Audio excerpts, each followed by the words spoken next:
I'm Jay, and you watching CCP Podcast.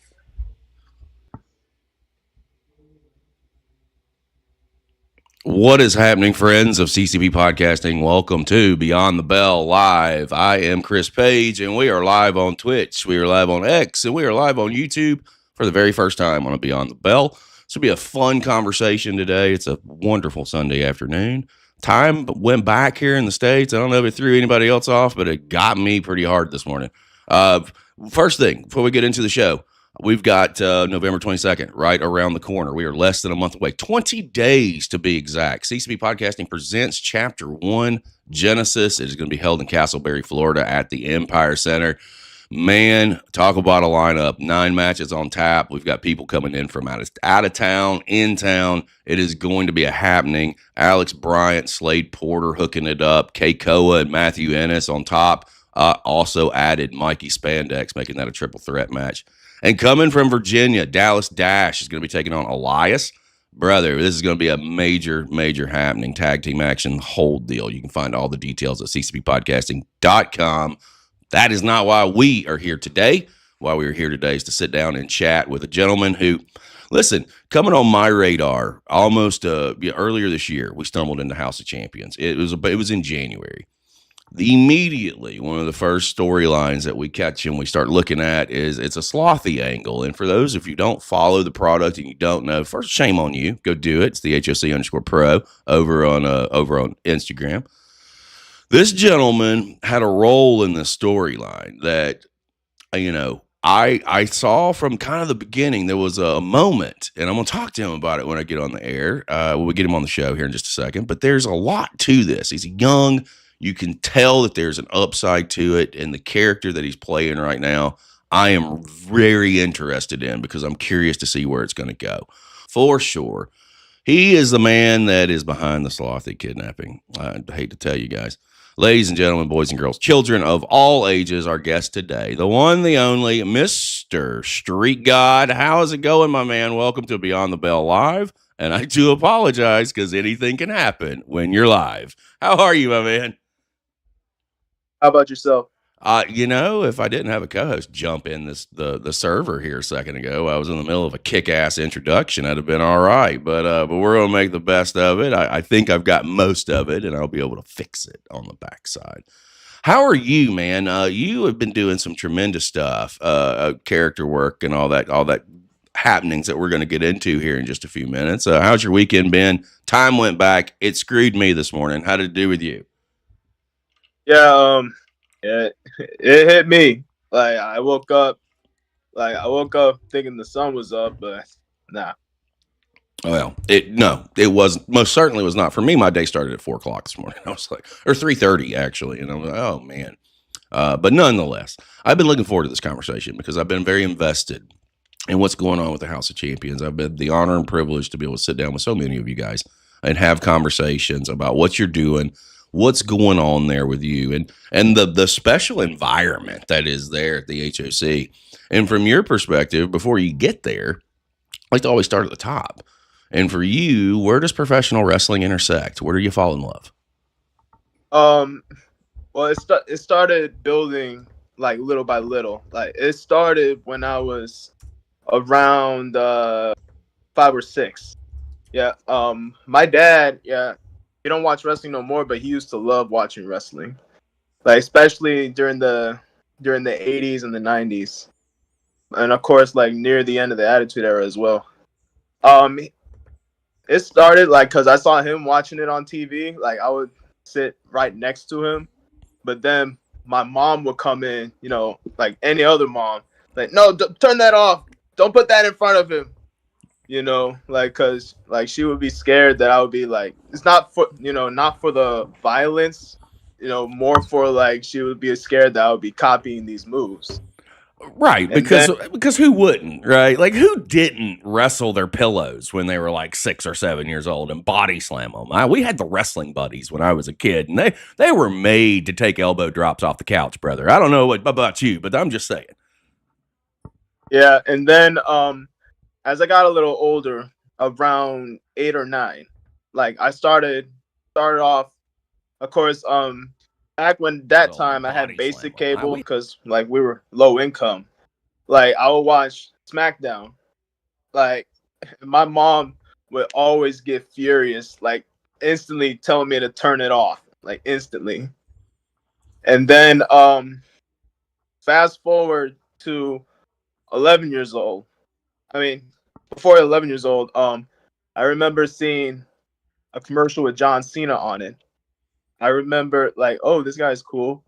And then fast forward to 11 years old, like I was bored one day, watching YouTube. I decided to I remember watching this one moment, a segment on Monday Night Raw with John Cena, Randy Orton, and Mark Henry. Like I remember a little while later I typed on YouTube John Cena versus Mark Henry. Like it was a Monday Night Raw. Mm-hmm. Like basically this was during the like it was leading up to WrestleMania 24. Mm-hmm. Like I instantly became a big fan. Like I was like, John Cena's my guy. Like, and from there, like every time I would watch wrestling, I would completely ignore my mom. Like I would completely ignore. Nope. Like I'm watching this. I don't care what you say. I'm so surprised that that John Cena was the man for you. I couldn't see him for the longest time. And of course that changed when he started following on social media. Now I have no choice. I have to see him because it's he's following. Cena for you guys seems to be like the guy, like the dude. Like he was the one that drew a lot of you cats in. And when I say you guys, I'm talking about the younger generation, of course. And I tremendous performer on his last run right now. Just announced this massive tournament to determine who's going to take him on. Rumor has it Gunther's kind of the front runner for that. Who would you fantasy booking? John Cena's your dude. Who would you like to see him go out against? Who, from your perspective?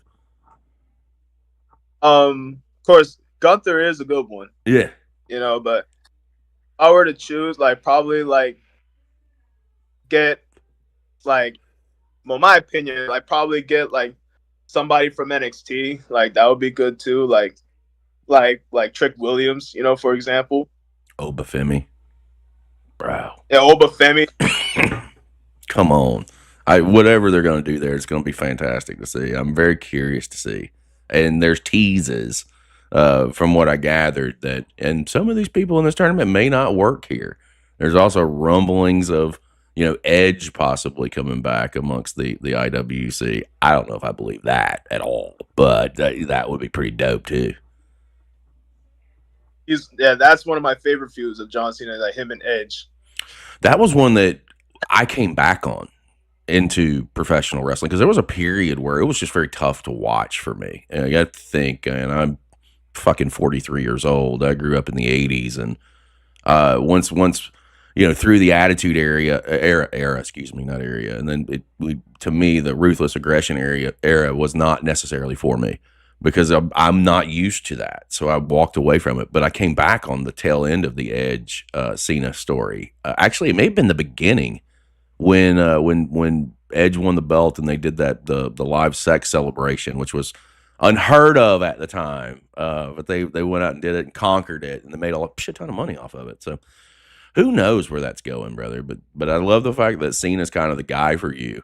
And as you're watching and in your fandom, when do you start really thinking about I want to try this. I want to check this out. It's more than just a fan's perspective. Like you get that itch to really want to try your hand at it. What's that look like for you? Funny you asked that because like I said, like wrestling, I've always been a fan of it, but it wasn't my main dream. Like my main dream was actually to become a baseball player because that was my love way before wrestling. Like, and of course I was really good at it. But of course it started going downhill when I entered high school. Like I tried out for my high school baseball team twice, got cut those 2 times, like shutting down my dream of getting a scholarship to play baseball at Georgia Tech. So, and then I tried a plan B, which was to like try to make it by tryout. Like I tried like having different help me, but that didn't seem to work out either. And then I tried coaching myself. I'm like, I realized this is very hard. And then it was a hard decision, like to like to quit this dream. But then, of course, I started looking back at wrestling. Like, I've always loved it since I was a kid.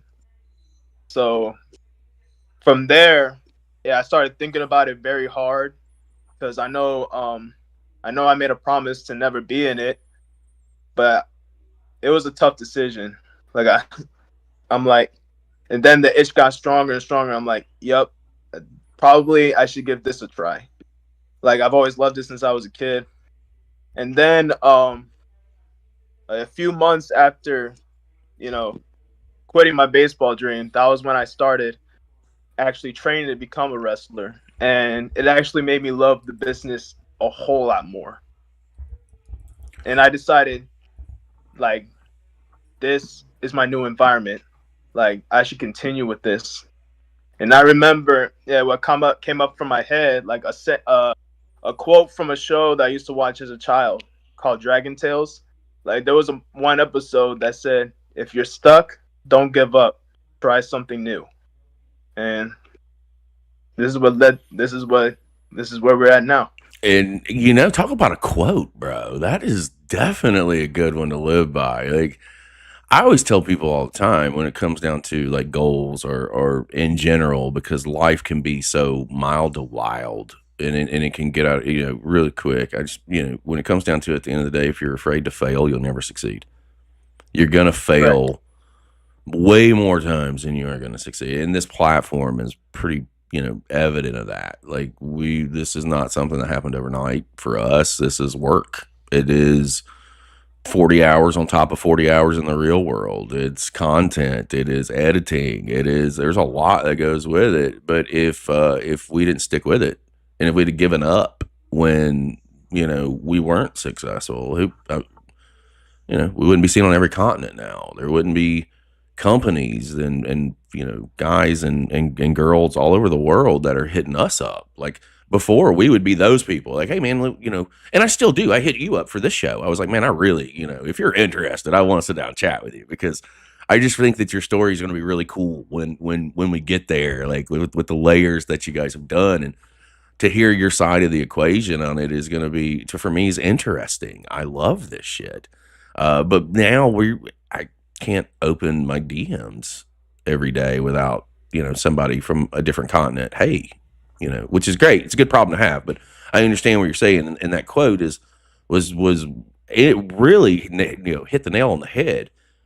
When you decide to step through those doors and get into training, what led you to the HOC? And was that your first stomping grounds? Was that your first, location, or did you try other places? How did you settle on the HOC as your spot? HOC is actually not my first spot. It's actually my third school. Okay. All right. Let's talk about the journey getting there, because that's something else that I also love to see is like education doesn't just stop. And that's the big thing with professional wrestling. Like, oh, if I go through this one school, I'm trained.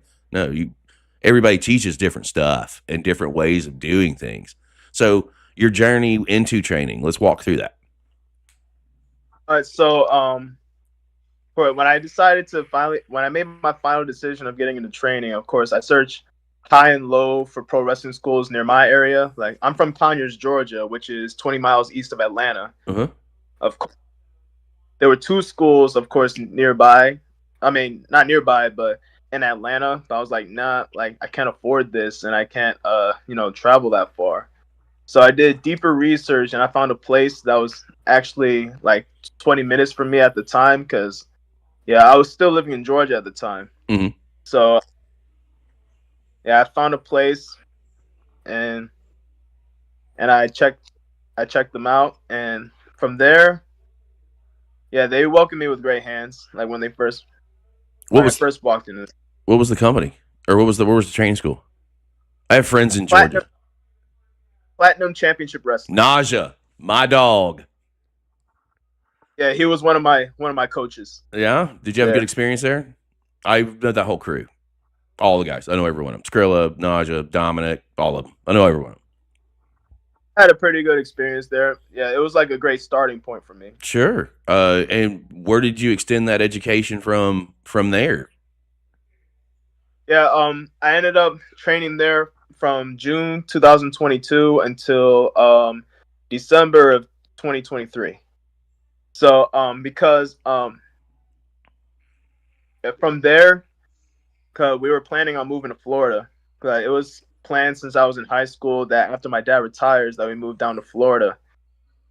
And yeah, when I first moved down here, I trained at a school before the HOC. I trained at another school, and I gotta be real, like it was a bad experience. Oh, we don't want to talk about bad experiences. I understand. If I don't want you to relive any negativity whatsoever when it comes down to it, but I mean, outside of just having that bad experience, obviously, it led you to probably what I would consider, and take it from a guy who's been into a lot of training schools in Florida over the last couple of last 6 months.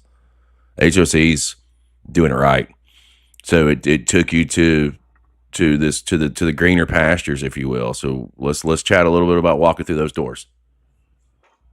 In the HOC? Yeah. So of course, I just walked into that school, like they greeted me, like I saw how big the facility was, during that time. And then I've met some of the people there, including Keikoa. And yeah, they greeted me with open arms. And they had me stay for a little bit, and I liked what I was seeing. And then fast forward a couple days later, I would have my first official training session there. Like I see how supportive the environment is. Like they really, not only the coaches but every student there, they want you to succeed. They want you to get better, and they want you to be at that next level. So I decided this is now my new home. Like this is where I wanna continue to train and get and work on my craft. I commend that choice because, again, I tell this story and I tell it all the time. Like when we stumble into stuff and we watch stuff, we don't have any context at all. 99% of the time, and that's the way I like it, because I don't want to be influenced. I want to see if I get drawn in. Does the product draw me in, and how do you do that? There's several ways. There's production value. There's camera shots, cutaways, announcing, but mainly in ring work is what I look for, and the storytelling is what I look for. We walked into the HOC randomly. I just popped up and said, "You should watch this," and I said, "Okay," and threw it on a stream. I believe it was the December last year show, or maybe in the January show, student showcase show, whichever one it was. The slothy angle was on firm display. Like there were posters on the ring post and taped to the walls randomly, and it was just like, what is going on? What is happening here? And of course, it was an undertone thing. You guys drew us in with that little piece of it. With just all right, we have to know, where the fuck is Slothy? Who killed him? Who got him? Who did something to him? What's going on with that? And it's progressed and turned into such a great little story to hook yourself with. When as you're, first of all, before we're going into the on camera debut at the HOC, what were some of the differences amongst the training from Georgia to Florida? From what you got in Georgia to where you got down here? Because I haven't really had an opportunity to ask anybody that question who's done stuff in multiple states. Like for you, what were the differences? The difference is in Platinum Championship Wrestling, of course, they would teach you some moves and some moves and little psychology, and we would go over some film, but in the HOC, not only do we do all that stuff, we also talk you how they talk us on how to put together storylines, how to how to work cameras, like how to pitch ideas to promoters, Mm-hmm. and also they teach you like not only to work the camera like in your entrances, but also like in the ring, like selling to the camera, like what to do, like if your opponent kicks out of a big move, like so on and so forth. Well, Like I feel you've got a great, there's a great setup there too, with the HOC 20 by 20 ring. So that is legitimately a TV ring set up, shot like TV. You have a hard camera, you've got roaming cameras, and you've got a floor director, which is something that I don't see at a lot of different places. You got a producer on the floor that is, kind of guiding and helping. And I could see that as a big benefit, especially as you progress here, because you're getting a legit TV ring. You're getting the what you're gonna see at if you're on, the big stage. So I feel like that is a massive, massive plus. it is a whole lot. Well, when you get into making the debut and not necessarily like getting in the ring debut with the HOC, when I came across you, you had not yet hooked up with Slade Porter. I think it was right like a month or so right before that. You were brought in kind of as backup, if you will, because I think he was getting jumped on by Vi and company at that point in time. I'm not sure, but when you get this idea and they talk to you about this thing, about getting involved here, what are you thinking? What's in your head? And did you think that it would turn into like this fucking, awesome little story that is kind of been an undertone story for the HOC for the last year? Um, yeah, I wouldn't expect that I would be involved in the story. Like, yeah, when I told that I was being paired up with Slade, I'm like, oh, this is gonna be great.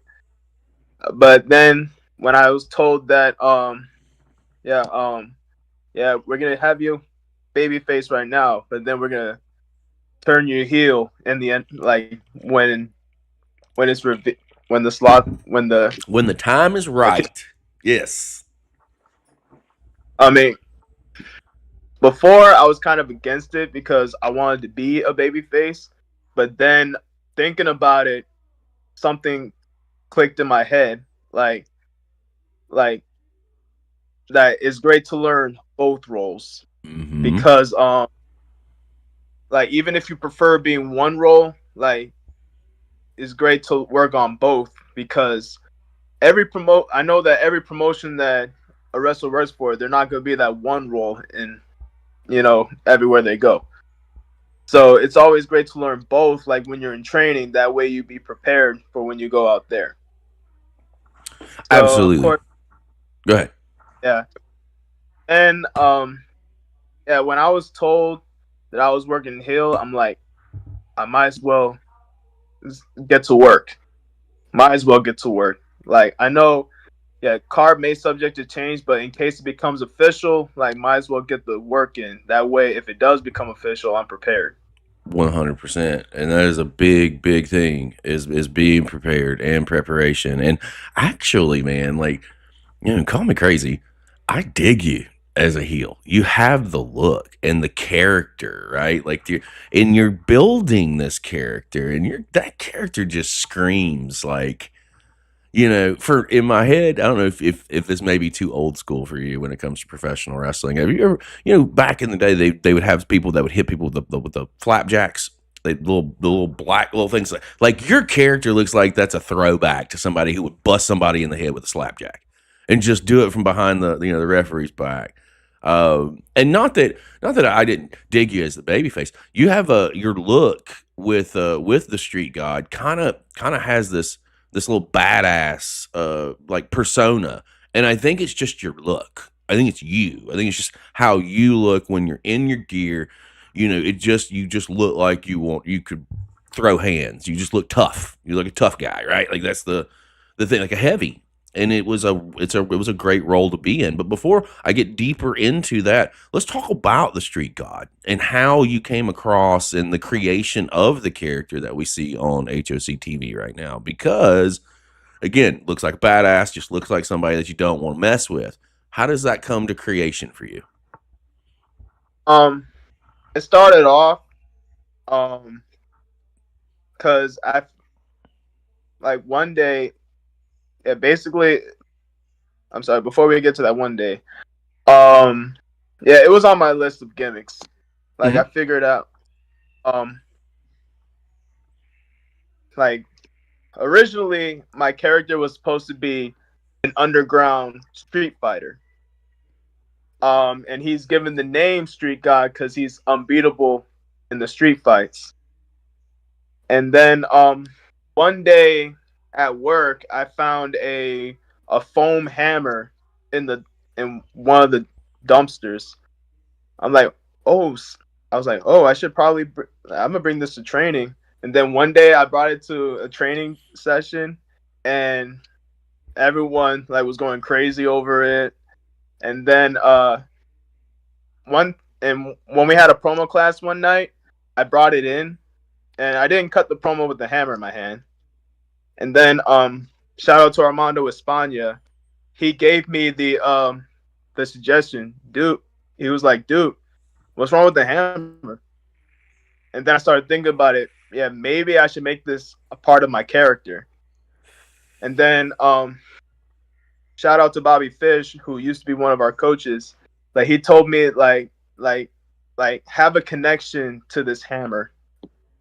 And then of course Jamie Stanley came up to me and told me you should give the hammer a name, like Negan from Walking Dead, that he names at Lucille. Yeah, and then it didn't take long to think of the name. What came up first was the name Winona, which a lot of people think is. A few people thought it was after Winona Ryder. Nah, it's actually after. Of course, I'm a huge fan of My Little Pony. That's a fun fact. Street God's a My Little Pony fan, guys. I didn't know that one.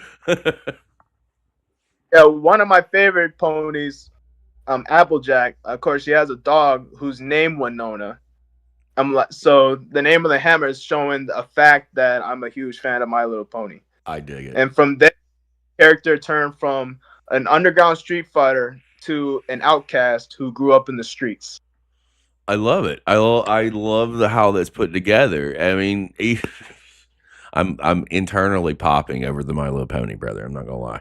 I totally am. I think that's great, and the gimmick with the hammer, maybe it just adds to that whole layer of just looks like a badass that I don't want to play with, because he's showing me a hammer, but he's wearing a trench coat. There ain't no telling what other kind of gimmicks he's got hidden in that coat. So being now, we'll pivot. Now we know how the character was formed. Slade Porter's investigating the slothy thing. You're brought in. You're kind of the muscle, if you will. And I was talking to Keikoa, and the beautiful thing about what we do is legitimately being able to make connections with people and build long-term relationships. And we were talking privately, and I was like, man, Street God's the one behind this, bro. He never confirmed nor denied. Or he denied. He's like, you're wrong. No, I'm right. And there was one moment, and I track it back. This is the one moment that I couldn't shake through the whole story. And this was a really good story. It was a slow burn. It was a slow play. That's why I say it was a really cool undertone to what else was going on the show, because regardless, you still had this little piece, and it wasn't, I felt like it was executed perfectly. I mean, just down to the detail. There's one moment. It was your tag match with opposite Sam Kincaid and Casey Vi. And Kincaid's like, stop. I got something to tell you. And you popped him in the face before he could say anything. And I was like, wait a minute. Why would I do that? Why would I punch somebody? My heel mode kicked in. And I was like, If I was if I had something to do with this, I would have totally popped you in the face too. Shut him the fuck up. And I told Keiko, I was like, that's the only thing I couldn't shake. When this thing came to fruition, and we'll get your take from the whole story here in just a second, but I definitely want you to, know where I'm coming from. When I saw that turn, and I still haven't clipped it yet, folks. Wait until you see my reaction to this motherfucker. It's coming, and I'm probably going to do it here. I told you I'd do it over the weekend, but it's coming. I'm going to do it here as you lead into this contract science you guys got going on, because I think it's cool as shit. You get to this turn, and boom, it's there. My ADHD kicked in, brother. I know where I was going, and then I lost my train of thought there for just a second. So it's just, where was I at? What did I say before I paused? Yeah, you were talking about, of course, like the turn, on your how you were shocked. My perspective. Yes, I legitimately. You were the first DM I sent. The first person I DM'd after I saw the show, and just, I think I commended you on it, and was just like, dude, well played. You had your facial expression when Slade was reading this note and the camera pulled back and you're standing here looking like this. Like, it was just such a, yes, like the vibe was there. It was just instant. And then I texted Keiko and I was like, brother, well played. Well played. Your perspective on the whole story, getting to the turn, how does that, and the reaction, brother, they want to destroy you over this. I remember the night of, I was a combination of excited and nervous. Excited because I knew that this was going to be a big moment for me. Nervous because this is something that could not be messed up. This is something that's very important. And then I had to turn my baseball mindset in. When I was in the ring, I was focus on the process, don't worry about the result. And I just from that moment, as soon as Slade said, I am more like a god, I switched. I treated it like it was a real situation. And from there, I was mind clear. Yeah, I did what I did. And in the insides, when I saw the crowd react, I was like, oh, this is going to be an amazing story going forward. Huge. This is going to be a huge story going forward. And I am such as a fan, right? Not performer cap off and all that, as a fan, being able to sit down and watch this thing play out. This is going to be big. This is, and it's gotten to this point because of patience and not rushing, trusting the process, and seeing how a really good story can translate and play out. It is go ahead. I was gonna say, just like the buildup of Batista and Triple H. Yeah, I mean, there's a big fight feel around this now, and it's all roads are pointing to December, which for the HOC, I really feel like this is the biggest show ever for the company. It's the first show that is not going to be held at the HOC. It's going to be held elsewhere. And if I'm not mistaken, we're the beginning of November, and tickets for the show in December are running out quickly.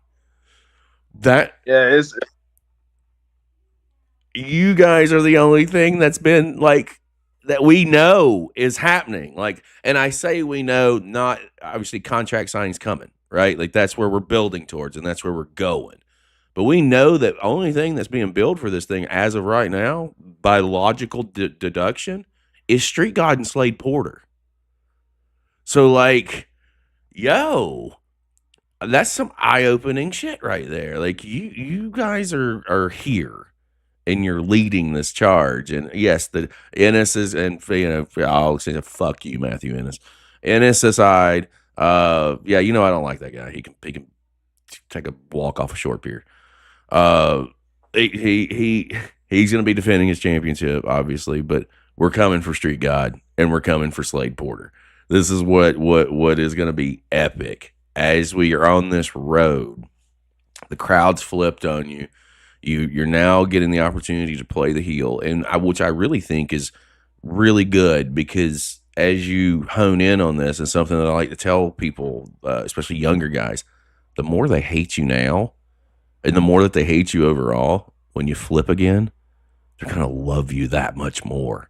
So you're going to be able to, down the road, really get that true, baby face, street god presence that you wanted to go with, as your early inception. You're going to have that times 10, because the way that this thing's playing out, they hate you now. I can only imagine what they're going to do and how bad they're going to want you to see you get get the crap kicked out of you at the end of the day. Man, you stabbed Slade in the back and strung him along for what seemed like forever. Now we'll flip that script a little bit. You're walking into here in the next couple of weeks in November. I believe it is the 20th. Is that the next show? Yeah. The 20th, that you have got a contract signing on your plate with Slade Porter. I don't think you and Winona are going to be coming to play nicely. So No. What's on your head as you're preparing for this contract signing? And obviously, I don't expect you to let anything out of the bag, but you laid a vicious assault on Porter the last time y'all were in the ring together. And that was another piece that was just like, for me, that flipped that switch to, this guy's a badass. He is a silent assassin, and this right, watch out. I'm saying this because, I think you done put homie through a table once, and there's probably going to be a table there. I don't think anything's going to be safe. What's on your head? Yeah. What's on your mind as you're going in here to sign this contract, heading into the biggest HOC show of all time? Well, all I gotta say is that, of course, Slade has to pay for the crimes that he has committed. That he really needs to understand what happens when you take away the people that you love. Like, that's what I did. He took the ones I love. I take what he loves, which is Slothy. Eye for an eye. Now, can you confirm or deny that Slothy's, still with us, or what? Where is Slothy? I mean, it's for me to know, and for y'all not to find out. Oh, okay. Now with this contract signing, if things get a little dicey, are you going to have Winona with you? Maybe. Okay. Well, if you have to give Slade Porter any words as you're heading into this contract signing, what would they be? I would say, as of right now, that he should be ready for the punishment of a lifetime. Well, damn.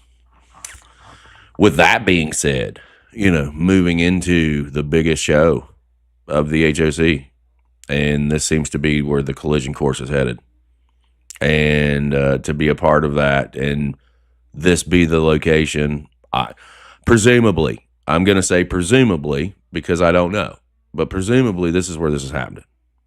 I know I'll be there, first of all, to see it. And I kind of worry about the fans, to be fair. You've shown that you could be very uncontrollable and very, very out of control. It's essentially. I don't think this thing ends in the ring. I don't, I see this thing probably going all over the place. And if anyone wants to get in the way, like, what would you tell the fans as you're honed in on this thing with Slade Porter? And for me, as a quote unquote journalist, I feel like I have to ask you, for you, what does it feel like going into such a stage as big as this for the HOC and in what I would consider a primary spot?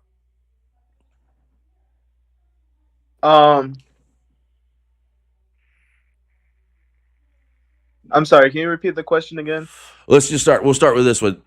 For you, what is it like to head into this primary spot on a card that is going to be as big as this is outside of the HOC? And this is going to be, for me, it's a primary spot. So from your perspective, being in what I would consider a top spot going into this thing with Slade Porter, what's that look like for you? What's that mean to you?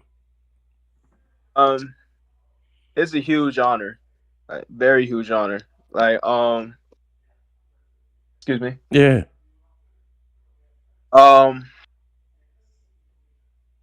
Yeah, like I said before, when I was first told that I was going to be involved in the storyline, I was like, yeah, I was very excited. Like that shows like all the hard work that I've been putting in. And then, being involved in front of the HOC crowd, like probably one of the best feelings of my life. That I'm actually finally doing something. Like, and from there, I was like, yeah, because my baseball dreams were still haunting me, like, until that one moment when I made my first appearance. I've completely moved on, and now, like, this is where my wrestling journey begins. 100%. And this is going to be a great fucking ride to sit back and watch. From my side of the screen, I can see just the development over since January in the character itself, and in you, not just on what you see on HOC TV, the stuff that you see online, the clips that go out that you're in. Like, you're putting in the work, man, and truly, that's one thing that one of the more reasons why I wanted to sit down and chat with you for a little bit is just because you are putting in the work. We have a platform. We're seen by a lot of fucking people. And if what we can do is put you out there in front of a new audience that may not be familiar with you, they start following. That's the biggest thing. If they start following you, that's what we look for, because you guys are crushing it. You guys are the ones that I had this conversation with my husband earlier today. He's like, because we talk wrestling all the time. He's not a big wrestling guy. I am. He kept asking me how come I don't go after a lot of veterans, like a lot of the top veteran guys, and bring them on the show. I said, that's not where my heart is. My heart is with the younger generation, and I don't mean this disrespectfully to the veterans that are out there. I'll gladly have a conversation with them. But you guys are the ones that we're going to be watching for the next 2 decades.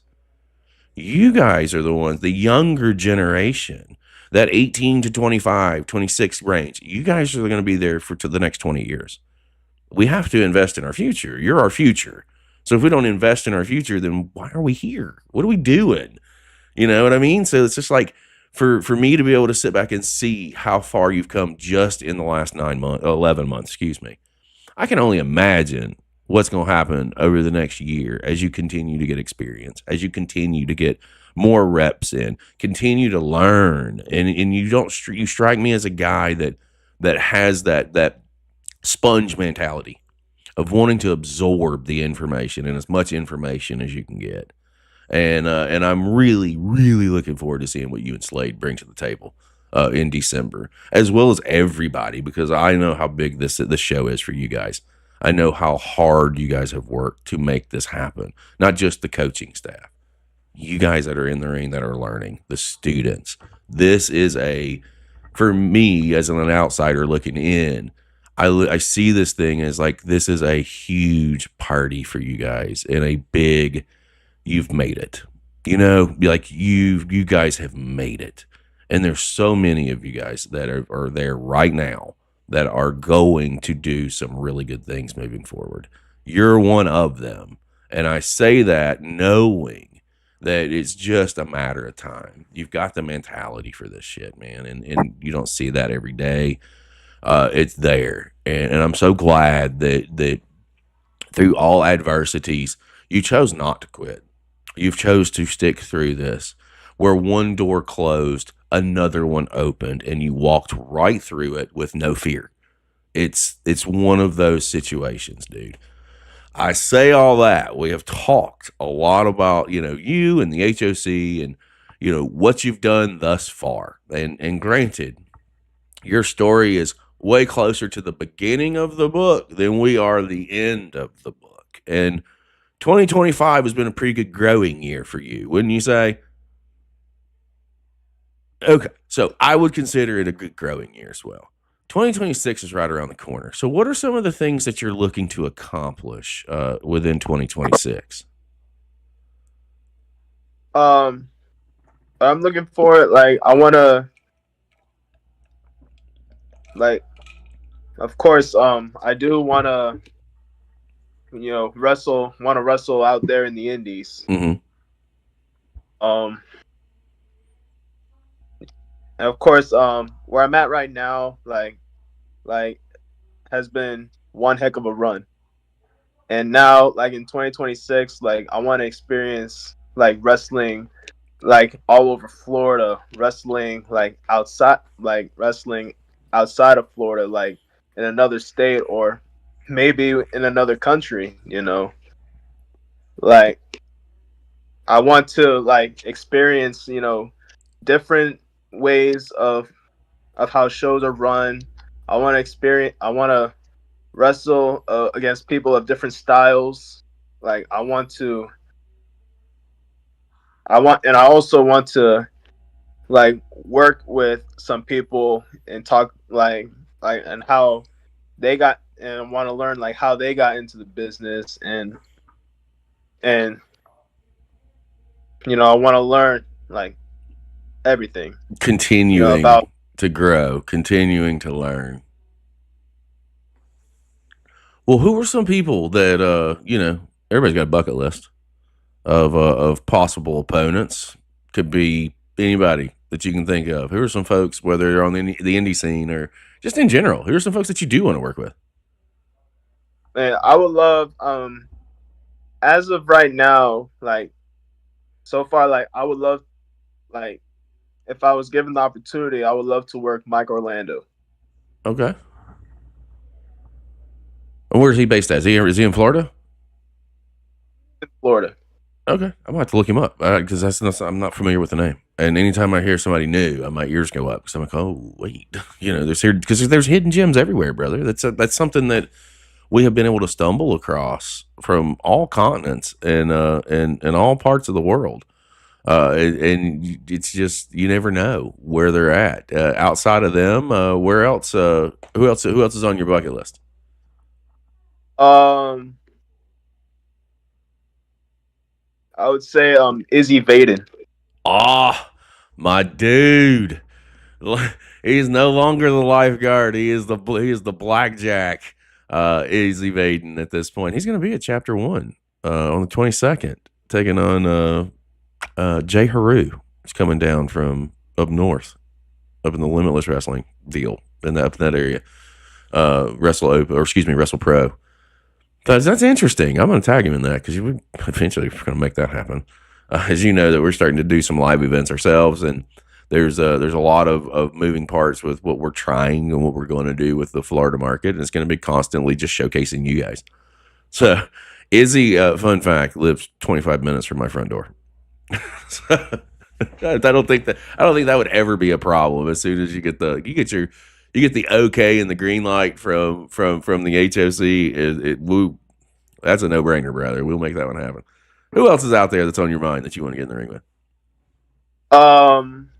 Of course, one of my old coaches, Naja.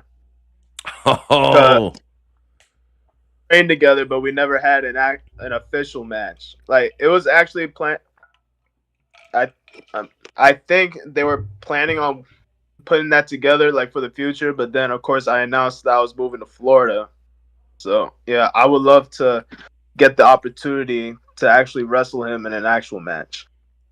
I'm a big fan of Naja. I think he's tremendous. I think he's very versatile when it comes to inside that ring and what he is capable of. And dude is just very interesting.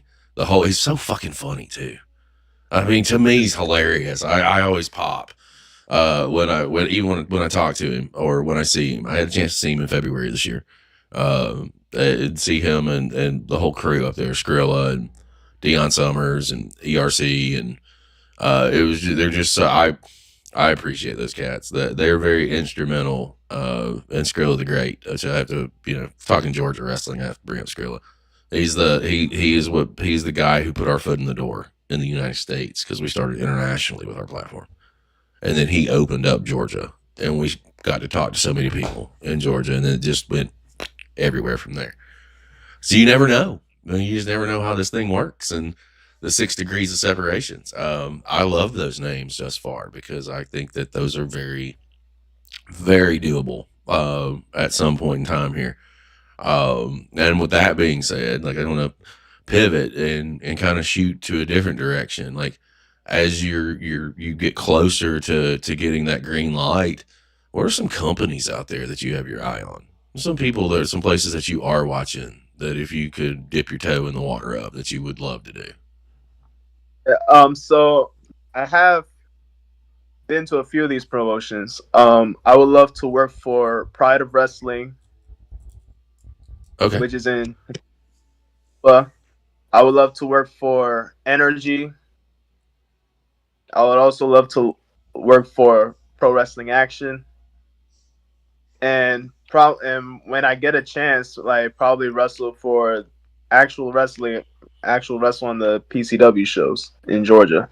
I love that, man. I really do. The companies that you named, I'm fans of. I think that all of them are doing really good work at the end of the day, and it's really good to see, man. And to see your mentality on it. I knew that when I got you on the show that it would just exude. Your personality's there. Like you genuinely, I feel like you have the best fucking intentions for what you're trying to do, and it's really good to see. I do want to ask you this too. Like this is when I say that there's a lot of questions that we ask, and some of the stuff's clipped, some of it's not. The questions that I just asked you will be clipped, and probably this one too. When I sit down and I think about where professional wrestling is and where it's come and how far it's come in such a the last 10 plus years, the next 4 or 5 years for you are going to be pretty big. So where do you see yourself in the next 5 years? Where do you see the Street Gawd? Like maybe probably wrestling, probably either for the biggest indie promotions or maybe like somewhere overseas. Where you got eyes at overseas? That's the couple times you brought that up. Again, we happen to have a lot of friends over everywhere. So, where are some places overseas that you do want to try and get to? Probably like any Japanese indie promotion, or maybe you never know, maybe like New Japan. See, Japan's where everybody wants to go, and that's the one place that I don't really have a whole lot. I know some people who can get to Japan, but I'm still trying to pick their brains and figure out how I can pass information along, because I do think it would be pretty dope to see some of you guys overseas and getting opportunities like that. I think thus far, man, you're doing such a tremendous job. And when you're able to draw people in, and when I say draw people in, I'm talking about my channel. We have, when we watch HOC shows, and the slothy stuff has been on the forefront.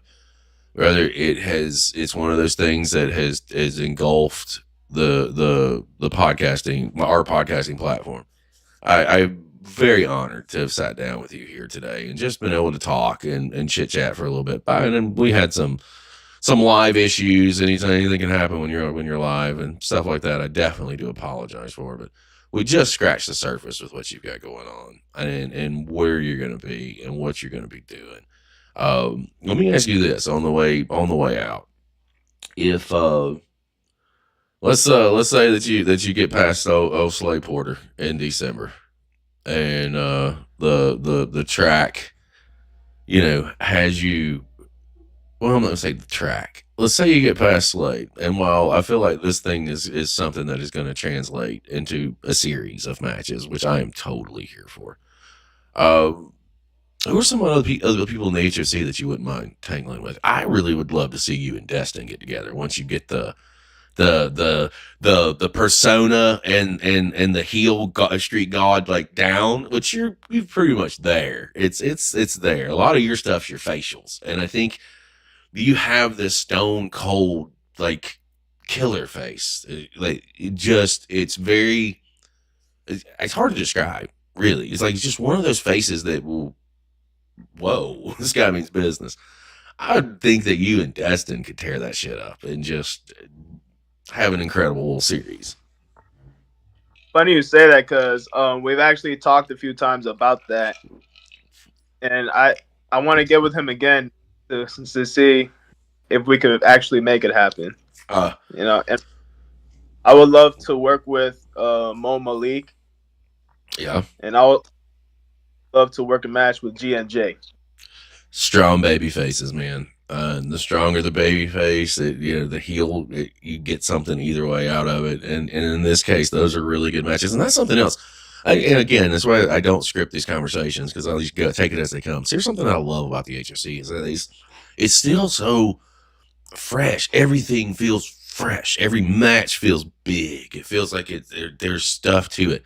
And on the backside, we've only seen what's been put in front of the camera. What's been put in front of the camera is just a smidgen of what's happening down there, because there's more people that are training. The stuff just continues to grow. There's some hidden gems that we haven't seen yet. So here's a question on the way out. So again, answer what you want to answer. Don't feel obligated by any means. Are there some hidden gems down there now that are training that we should be on the lookout for? Not necessarily that are debuting, but when the time comes and they debut. Like, as an example, I think Gage is fucking tremendous. I think what I've seen out of him and his clips, I think he's doing some good stuff. He kind of, and I haven't had a long conversation with him, but I kind of see some similarities between him and you with how you absorb the information. Like, I just think that's kind of cool. And I'm very curious to see where that goes. But are there other hidden gems down there that we should be on the lookout for when they do debut, that you see that are just like, that have some good skills? I would say like Brenton and Jaden. Like, of course, Brenton, when he came in, he had a little bit of experience, but he's improved a lot ever since coming into the HOC. And Jaden,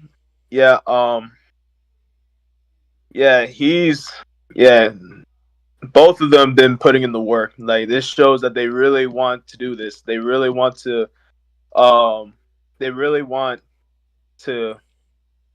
be on the student shows, and they really want to be wrestling out there. Like, them two are great examples of putting in the work. Well, that's what I want to hear. That's what I like to hear, because there's a lot of folks out there that I'm not familiar with just yet, but I'm on the lookout, because I know that if they're coming through the HOC, that it's going to be something that's worth paying attention to, and that's something that's a testament to what they have going on, and obviously you guys that are going through their programs who come and tell us that this is what's up. And with the HOC specifically, like, I can speak for my experiences walking through that door. It's very infectious. It's very welcoming.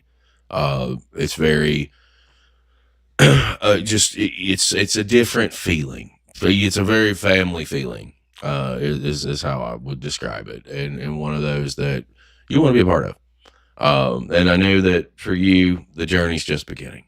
So, and with the journey just beginning, so is our relationship. It's just beginning as well. So I hope that maybe down the line we can circle back around and pick up and carry on this conversation from where we leave off, because I do see such a big upside to you when this thing, that switch 100% goes off and the character 100% clicks. Dude, I know Keikoa and I don't know him, but I just based off of what I've seen, his mind for creative is really good. And I just see so many stories for you. So many, that are going to be really dope to sit down and watch. If is there anything that you would like to say to our audience, to the peoples, before we get ready to close this out? I would say, like, if you have a particular goal in mind and it doesn't go as planned, don't ever put yourself down and don't ever say that you're not good enough, because eventually you'll find something new and you'll have more success. Never give up, man. That's that right there is the real message. Don't ever give up on yourself. Period. Again, this one thing may not work, something else will. I guarantee you. Guys, this has been a fantastic show. I'm so grateful to have so many of you tune in across all of our platforms today, on Twitch, on Instagram, X, and on YouTube. The easiest way that you can show your support for independent wrestling is by sharing, and subscribing. Street God's case it's been on the screen the entire show. If you've been here and you've watched and you have not went over to Instagram and followed MP_Street Gawd, we can't be friends. I don't need for you to go and do that, because that's the easiest way that you can follow him and support his journey and see what he's doing. Because he's on to something really good here with the character that we're going to be seeing, and I really encourage you guys to tune in and check out what is going on at the HOC. The work is tremendous. The story's been fantastic, and Street God, this has been my pleasure to have you on the show, man, and I can't wait to circle back around with you, brother. It's an honor. All right, guys. We'll be back here in less than an hour for Wrestling Request Live. You'll have myself, we'll have Goth, and we'll have UK Piper. For my guest today, Street God, I am Chris Page, and we will see you next time.